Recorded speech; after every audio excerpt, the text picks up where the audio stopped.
Lease क्या होता है? देखिए, लीज एक तरह का कॉन्ट्रैक्चुअल एग्रीमेंट होता है जो दो पार्टी के बीच में होता है। एक पार्टी वो होती है जिसका कि एसेट्स होता है, जो ओनर ऑफ द एसेट्स है। दूसरी वो पार्टी होती है जो उस एसेट्स को यूज करना चाहती है। तो आप जैसा कि पिक्चर में देख रहे होंगे, एक पार्टी लेफ्ट साइड में है, ये है ओनर, और दूसरी पार्टी लेसी जो राइट साइड में दिख रही है, ये है यूज करने वाले या क्लाइंट कह सकते हैं आप इन्हें, जिन्हें लेसी कहा जाता है इस टर्म में। तो क्या होता है कि अगर लेसी को किसी मशीन की या किसी एसेट की ज़रूरत है तो इनको खरीदना नहीं है, ये क्या कर सकते हैं कि ये उस पर्सन के पास जिसके पास ये एसेट्स है उससे लीज पर ले सकते हैं, यानी उस एसेट्स को लेकर के इस्तेमाल करेंगे कुछ पीरियड तक, और बदले में क्या देंगे? बदले में उनको रेंट देंगे, जिसे कहते हैं लीज रेंटल। तो इनकी उस फाइनेंशियल नीड को पूरी कर दिया जाएगा लीज के जरिए। अब अगर मान लीजिए एक एसेट है जो 10 लाख रुपए की है, तो अब 10 लाख रुपए इनको उस एसेट में इन्वेस्ट करना नहीं है, क्योंकि इनके 10 लाख की एसेट का काम लीज के जरिए पूरा हो गया। लेसर ने इनको एसेट दे दी, ये एसेट यूज करें, बदले में सिर्फ रेंट पे करते जा रहे हैं उस एसेट्स का। ठीक है, तो owner of the asset is called lessor, और जो अदर पार्टी है उसे कहते हैं लेसी, और जो पीरियोडिक अमाउंट दिया जाता है उसे कहते हैं लीज रेंटल।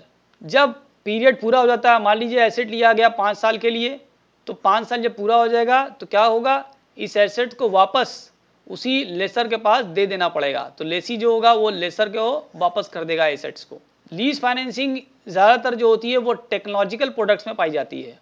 जो फास्ट चेंजिंग प्रोडक्ट्स हैं उनमें लीज फाइनेंसिंग का इस्तेमाल ज़्यादा होता है। इसकी मेरिट्स की बात करें अगर, तो पहला है कि lessee can acquire asset with low investment, बहुत कम इन्वेस्टमेंट करके, जैसा कि मैंने एग्जांपल आपको दिया कि अगर 10 लाख की कोई एसेट्स है तो 10 लाख रुपया पूरा खर्च करने की जरूरत नहीं है, बिना अमाउंट को खर्च किए हुए या बहुत मामूली सा अमाउंट खर्च करके लेसी उस एसेट्स को एक्वायर कर सकता है और यूज़ कर सकता है। डॉक्यूमेंटेशन भी सिंपल है, बहुत ज़्यादा डॉक्यूमेंट की इसमें ज़रूरत नहीं है।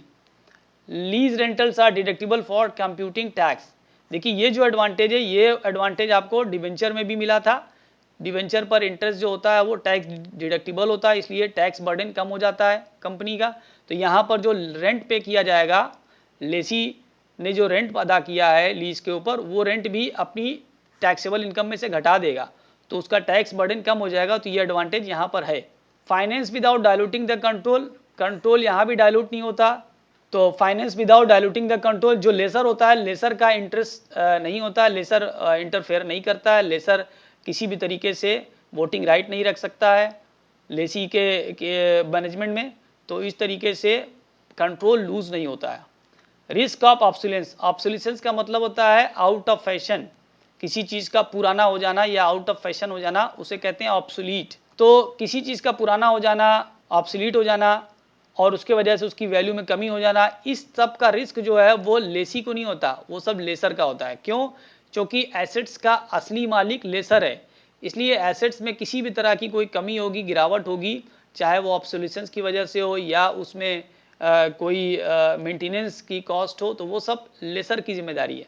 तो लेसी इन चीज़ों से भी बच जाता है, उसको मेंटेनेंस करने की ज़रूरत नहीं है लेसी को, सारा मेंटेनेंस वगैरह लेसर का हो जाएगा। लेकिन इसकी डिमेरिट भी है, जैसे कि लेसर है, हो सकता है लेसर कुछ रिस्ट्रिक्शन लगा दे उस यूज़ के ऊपर।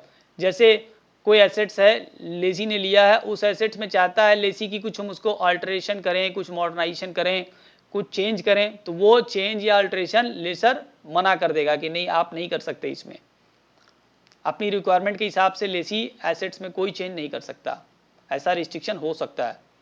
बिजनेस ऑपरेशन में भी affected if lease is not renewed.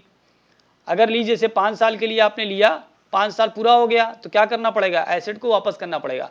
लेकिन बिजनेस तो चल रहा है, अभी हमें एसेट की और ज़रूरत है, हमने उनसे कहा कि भाई 5 साल के लिए और इसको रिन्यू कर दीजिए, लेकिन जो लेसर है वो नहीं मानने को तैयार है, वो कह रहा है नहीं, हमारी एसेट वापस करिए, हम अब लीज आपको और नहीं रिन्यू करेंगे। तो ऐसे में क्या होगा? बिजनेस का ऑपरेशन ठप हो जाएगा, क्योंकि उस मशीन से प्रोडक्शन हो रहा था, अब वो प्रोडक्शन अफेक्टेड हो जाएगा। may result in higher payout obligation for premature termination of the lease agreement।